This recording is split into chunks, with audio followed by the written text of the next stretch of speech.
बनी assembly constituency के इस दूर दराज एरिया में जितने भी हमारे विलेज डिफेंस कमेटी के मेंबर्स यहां आए हैं, श्रीमान डोलू राम साहब की क़ियादत में मैं आप सबका यहां वेलकम करता हूं। साथियों, हम सब जानते हैं और जैसा डोलू राम साहब ने बताया हमें कि विलेज डिफेंस कमेटी के मेंबरों की एक बहुत बड़ी कुर्बानी और वीडीसी खड़ी भी भारतीय जनता पार्टी ने की थी। अटल बिहारी वाजपेयी साहब की सरकार थी, हमारे देश के होम मिनिस्टर श्री लालकृष्ण आडवाणी साहब थे और डोडा बचाओ आंदोलन चला था, जिसमें डोडा, किश्तवाड़, रामबन आतंकवाद की जबरदस्त चपेट में आया था।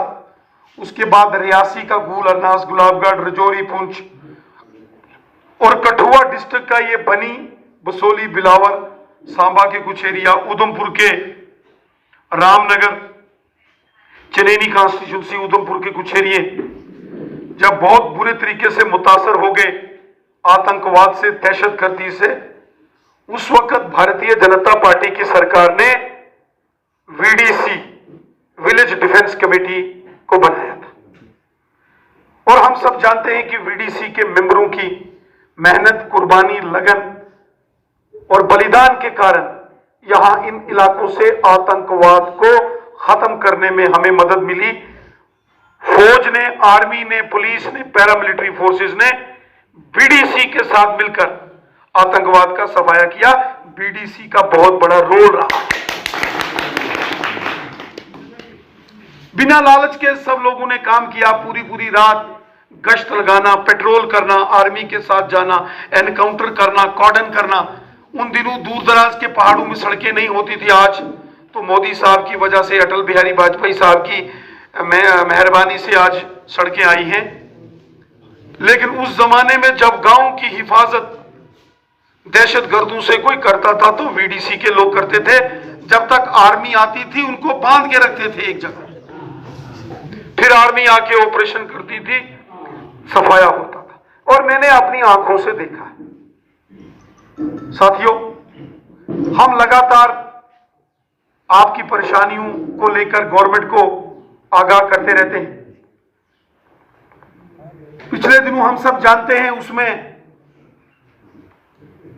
3 मेंबर पेड होते थे और 5 नॉन पेड।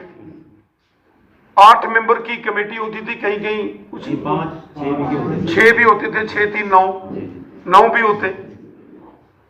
और 9 मेंबर जो वीडीसी के गांव के होते थे वो पूरे गांव के इलाके की हिफाजत करते थे। 3 लोगों को जो एसपीओ के नाम से रखते थे, वो कोई एसपीओ नहीं होते थे कि कहीं भी ट्रांसफर कर दो, बनी से कठुआ या डोडा से भद्रवा या भद्रवा से आप उनको गुंदो भेज दो। वो अपने ही गांव में होते थे।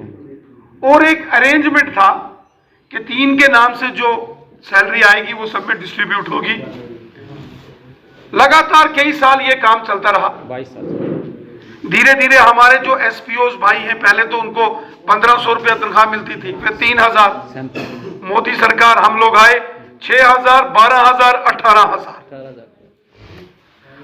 और आज जब 18000 का मामला एक एसपीओज का बना और 3 का 54000, तो वो जब आपस में डिस्ट्रीब्यूशन की बात आती थी तो कुछ लोग कोर्ट में चले गए, अदालत के अंदर वो मामला चला गया। फिर हमने भी अदालत के अंदर हमारे जो कुछ एडवोकेट्स हैं, आरएस पठानिया साहब, मैंने उनको स्पेशल काम में लगाया। बड़े अच्छे नौजवान, तेज तरार एडवोकेट हैं। उन्होंने सारे वो ऑर्डर स्टडीज किए। कुछ डिस्ट्रिक्टों में एसपीओज को कई जगहों पर उसका फायदा भी हो गया, लेकिन ज्यादातर जो वीडीसी के मेंबर थे उनको फायदा नहीं हुआ। एनीवे, कई बार डोलू राम साहब और डोडा के रतन चंद जी, शांति भूषण जी और भी इधर सांबा के सुरेंद्र जी, सारे ये हमारे पास आते थे। हमने लगातार आपका मसला सरकार के सामने भी रखा, पूरे हिम्मत और जज्बे के साथ रखा। जब आप मई महीने में मेरे पास आए तो मैं गवर्नर साहब के पास गया और गवर्नर साहब ने कहा कि हम मई के एंडिंग तक इनकी सारी डिटेल बना के ऊपर भेज देंगे, और मेरे सामने उन्होंने होम सेक्रेटरी साहब को फोन किया कि ये ओके करना पड़ेगा। उसके बाद जब मैंने आपकी मीटिंग में बोला कि हम मई एंडिंग में और जून तक एंडिंग तक ये मामला हो जाएगा, लेकिन जून तक नहीं हुआ, जुलाई और अगस्त भी निकल गया। पिछले दिनों हमारी दोबारा से मुलाकात हमारे देश के होम मिनिस्टर जनाब अमित शाह साहब से हुई है। जम्मू कश्मीर भारतीय जनता पार्टी ने जब यहाँ के एलजी साहब से बात की, एलजी साहब ने कहा कि होम मिनिस्ट्री के अंदर कुछ टेक्निकल फिर प्रॉब्लम आई, जिसके कारण फाइल कहीं अटकी। जम्मू कश्मीर का होम डिपार्टमेंट में कहीं कोई ऑब्जेक्शन लगे। फिर जब ये सारी फाइल लेके हम अभी पिछले दिनों अमित शाह साहब से मिले, हमारे सुनील शर्मा साहब जो भारतीय जनता पार्टी के जम्मू कश्मीर के जनरल सेक्रेटरी हैं, श्री शक्तिराज परिहार साहब जो बीजेपी के स्टेट के वाइस प्रेसिडेंट हैं, और हमारे रामबन के बीजेपी के डिस्ट्रिक्ट प्रेसिडेंट राकेश ठाकुर साहब, आरएस पठानिया जो एडवोकेट साहब हैं, और जीवनलाल साहब जिनके इस एरिए में आप हैं, मनियाल साहब जिनके एरिए में भी हैं, अजय नंदा जी, रजौरी पुंछ के कुछ साथी आए। तो हमने अपने वरिष्ठ 3-4 साथियों को दिल्ली भेजा। वहां अमित शाह साहब से मुलाकात हुई। उस मीटिंग में जम्मू कश्मीर के लेफ्टिनेंट गवर्नर साहब और होम डिपार्टमेंट, जहां श्रीनगर सेक्रेटरीट में कुछ ऑब्जेक्शंस लगे थे, अमित शाह साहब ने वो भी बुला के उनको साफ साफ ये निर्देश दे दिए हैं कि वीडीसी जम्मू कश्मीर के तमाम मेंबर्स का मसला हल होना चाहिए। ये डायरेक्शन उन्होंने दे दी। एलजी साहब वहीं थे। उन्होंने कहा एलजी साहब ये मसला हल करना बहुत जरूरी है। ये केवल ये रोजगार के लिए नहीं, उस एरिया की हिफाजत के लिए। आज फिर से अफगानिस्तान के अंदर क्या हो रहा है, कल से फिर इन लोगों की जरूरत पड़ेगी। आज भी जरूरत है, हमेशा रहेगी इनकी जरूरत।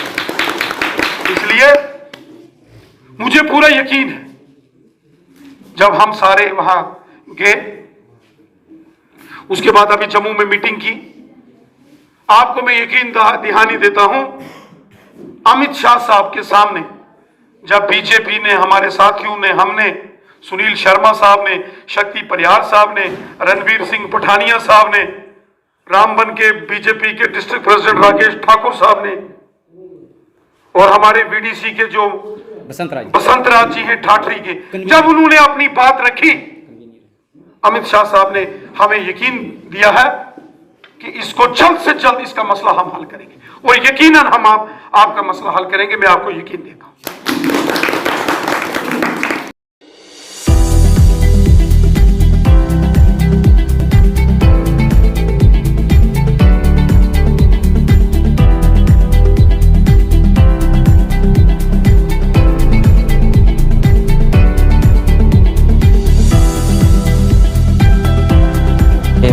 हमने जो शॉप जो अभी न्यू ओपन हुई है, यहाँ पे हम 10% डिस्काउंट रखा है।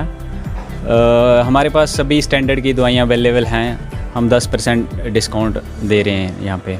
सर यहाँ के जो गरीब तबका हैं वो बाहर जाते हैं तो वो वहाँ अफोर्ड नहीं कर पाते क्योंकि उनका खर्चा बड़ा हो जाता है। तो उनके लिए हम सोच रहे हैं कि उनको हम थोड़ा 15% डिस्काउंट दे दें। जो भी हमारे पास दवाइयाँ होंगी स्टैंडर्ड, हाँ, हैंडीकैप्ड हैं, आर्मी पर्सन है, उनको हम 15% डिस्काउंट दे रहे हैं। ज़रा पता बता दीजिए अपनी दुकान का। ये जैसे सर आप बाज़ार की तरफ इंटर होंगे तो यहाँ पे बनी पब्लिक स्कूल के बैक साइड हमारी दुकान जो है।